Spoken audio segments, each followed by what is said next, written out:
starter solenoid video we're going to be posting, we kind of failed. The truck decided the fuel pump didn't want to work.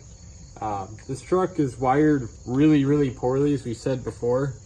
This is the interior switch panel that had a toggle switch for on and off, because the truck would stay on and it was better to kill the fuel pump allegedly instead of fixing it right.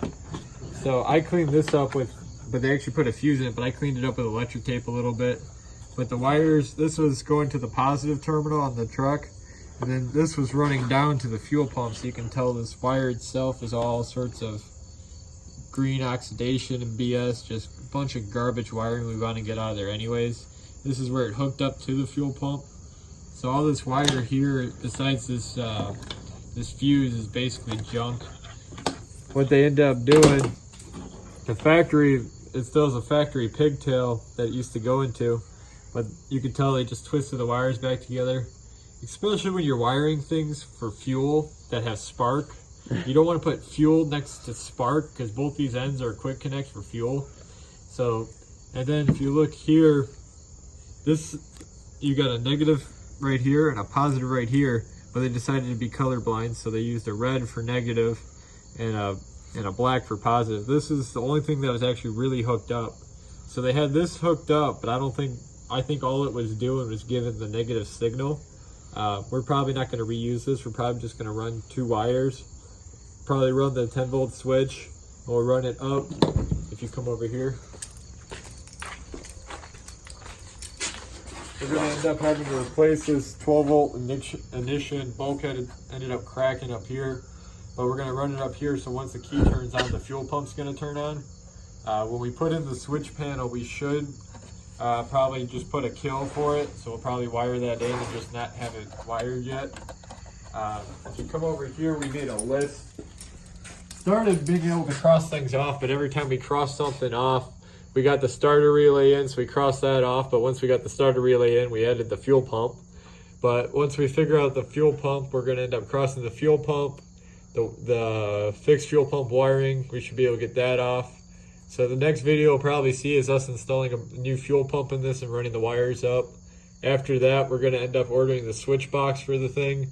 It should fix a lot of the other issues we have. We got a video of it running for about 30 seconds until my brother decided to hit the starter switch again and me thinking it's broken. So, truck does run. We are getting there. We still got all this to deal with eventually, but I mean, it's going to take a little bit of time. If you come over here, Jace.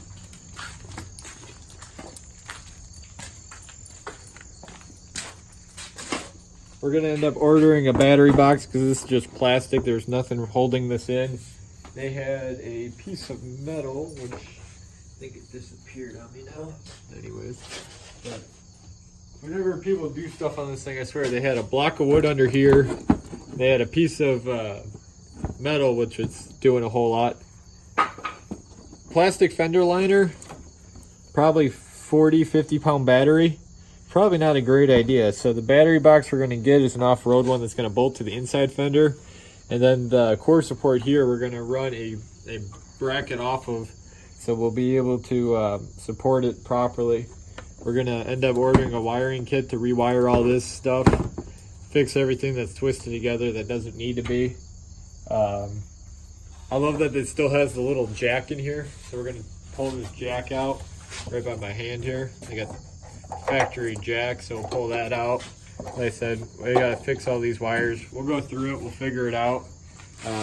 Starter switch worked good once we figured out how to use it. Like I said, we'll get there.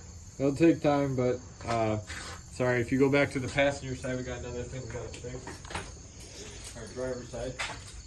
One thing that we did notice, please, if you come here, our wheel bearings are a little bit loose on the update of this Bronco. So they got these junk automatic locking 4x4 hubs. We're gonna when we pull all this apart, we're gonna replace it with a manual locking hub. Fords are notorious for these engaging, or one side's engaging, one side's not. We're just gonna pull it all apart, fix it right. We did figure out that the passenger side did have the cracked coil.